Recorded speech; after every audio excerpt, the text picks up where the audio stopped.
cologne. Can you smell it?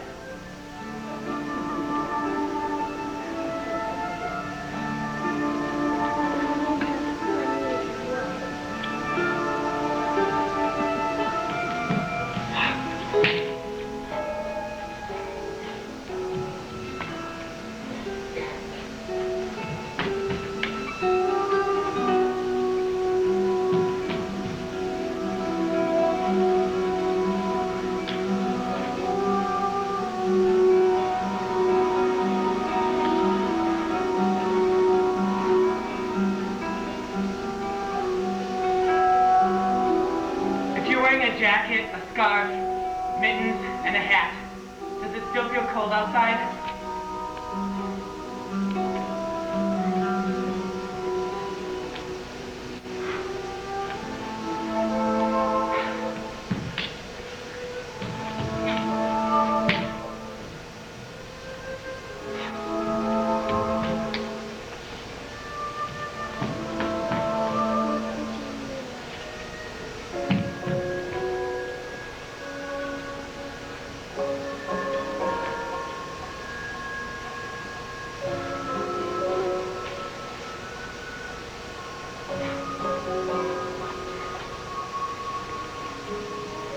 If Mom cooks dinner, but there's no one there to eat it, does it still taste homemade?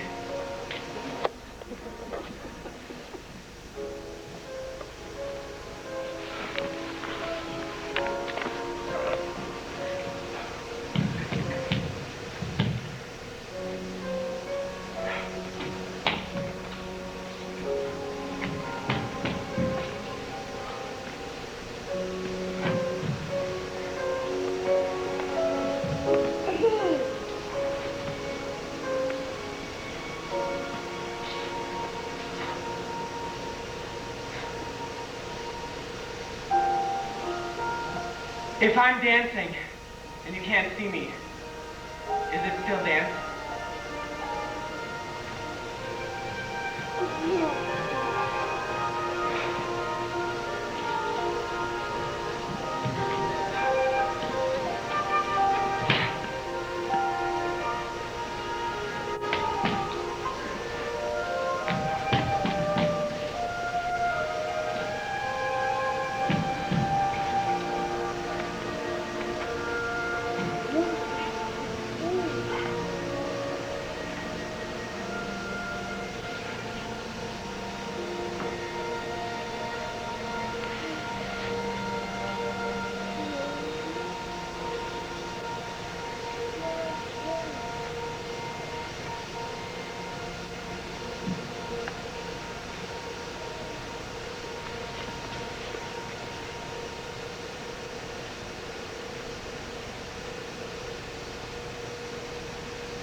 In Wien, Austria. So then I was 3 months old. My parents traveled 3rd class, and my mother said she had my older sister and myself in diapers, and she had no warm water to wash our diapers. We had to get along with that lake water or the ocean water, salty. And our little butts were just terrible. And so my mother said all you could smell was herring, garlic, bananas, And that's all we could smell. She said we never had a decent meal. So when they got here, my father's brother had a little house on Claremont Street, and that my mother tells that the grass was growing up over the windows. Nothing was taken care of. She said I didn't have a spoon or a fork to eat with, no plates, nothing. She said we had to just rough it. That's the only way we got along. And my father, as he got used to people and was able to understand a little English, worked for $1 an hour, walked, almost 3 miles every day to work to earn that money to support his family. And my mother volunteered because they could use money. They had to furnish a home, and she volunteered to take the work of cleaning blackboards at night and sweeping the classrooms and cleaning erasers. And one of those kids had to stay with her and help her. And for that month's work, she got $30. Think about it.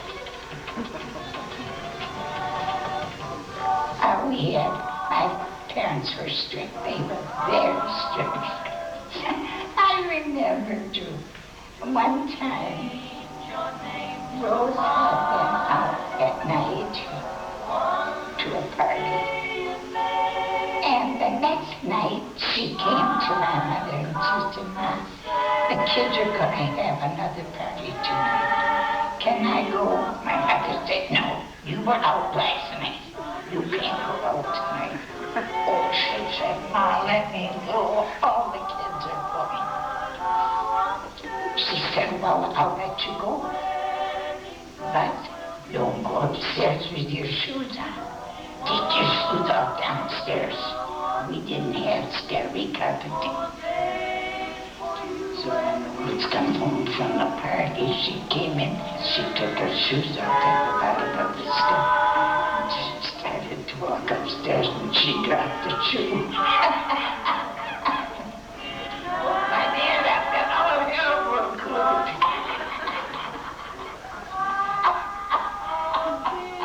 He got up and he took that shoe, and every step she took, he'd tap her on the butt.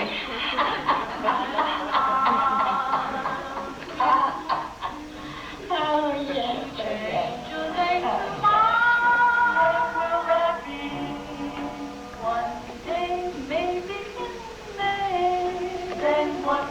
Oh, it was many years before we had a car. We walked to church, 1 mile from our house to St. John's Church. And we kids walked to school, snow drifts to the telephone lines. We walked every day, every day. If there was some certain mass, we had to be there at 6:30 or 7. We got up and we were there.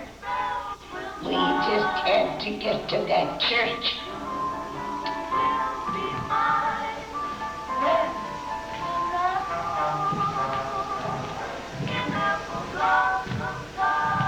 I never gave citizenship a thought. It was no big thing in my day.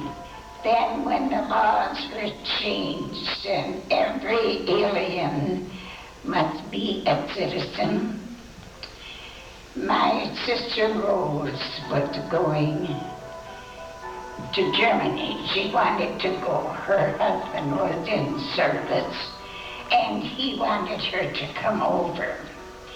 So she came to me and asked me if I would sign her passport papers. And I said, well, sure. She said, well, I'll pick you up and we'll go to the courthouse.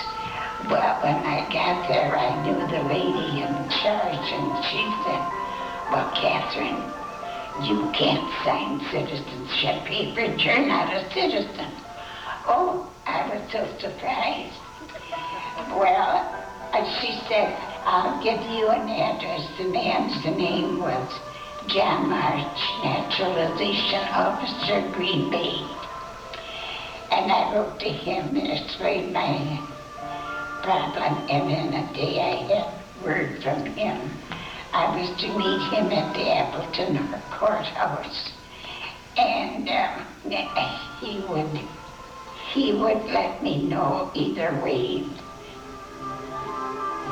It was in August and hot, and here the freight train slowed down, and there was a rap at my back door, and here was a big man with a farmer jacket, red and black plaid wool. Oh, I said, you look so warm.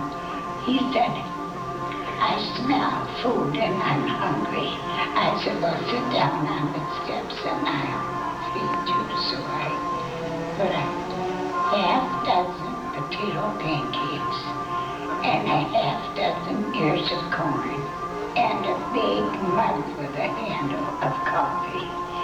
And I gave it to this man. And he said to me, God bless you, Ann. God bless you. And he ate the whole damn thing. He was so hungry. I think once in a while I have certain friends that I remember at Christmas. And I remember our priest from the parish. He's my friend. He's very nice. I don't know. He's just everybody's friend, but he does favor elderly people, it seems to me. He showed so much love and respect for everybody. And I said, I can't walk back because if I walk that far, then I can't get to the communion rail. I sit in the very front seat, and he comes and brings me the host. And he always holds my hands after Mass and talks to me. He's concerned about the elderly. He just favors them. So he's a good friend. And I remember our priest, when I make a bread that's called hobo bread.